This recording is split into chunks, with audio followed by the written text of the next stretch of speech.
सवाई माधोपुर जिले में मेरा सत्संग था राजस्थान में।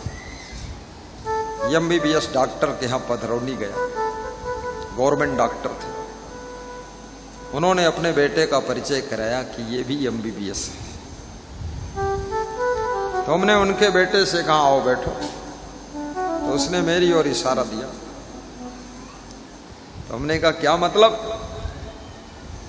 तो जो इसका पिता डॉक्टर था उसने कहा केवल डॉक्टर नहीं बनाया हूं बेटे को, संस्कार दे करके देवता भी बनाया हूं।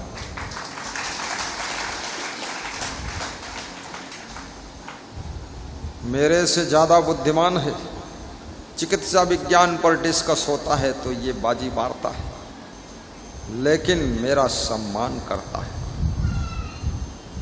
जो बेटा अपने पिता का सम्मान करता है, जो बेटी अपने माँ बाप के सम्मान पर आँच आने नहीं देती है, जो बहू सास ससुर को कभी रोने के लिए मजबूर नहीं होने देती है, और जो नाती अपने दादाजी को कभी दुखी नहीं देखने पाता है, याद रखना ऐसे लोगों को पूरी सृष्टि आशीर्वाद देती है और उनकी मनोकामना पूरी होती है।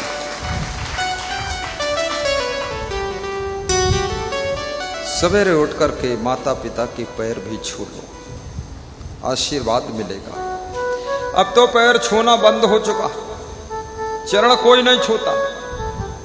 1% लोग चरण छूते, 1% लोग मुश्किल से चरण में मस्तक छुआते, ज्यादातर लोग तुम्हारे घुटना छूते,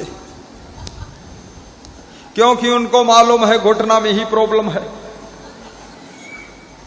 घुटना छूते हैं। एक कथाकार कह रहा था, एक भगत आया मेरा पेट छू के चला गया। मेरे से ही बता रहा था, द्वारिका में मिला। तो मैंने कहा पेट छुआ, अच्छी बात, पेट ही का तो सवाल है और क्या है। पेट ही पेट, पेट इंडिया गेट, पेट छू लिया।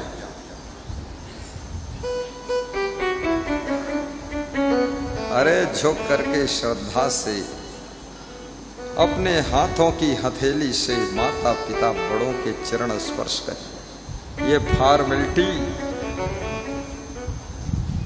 बिना श्रद्धा के परिणाम का कोई भी परिणाम नहीं मिलता है।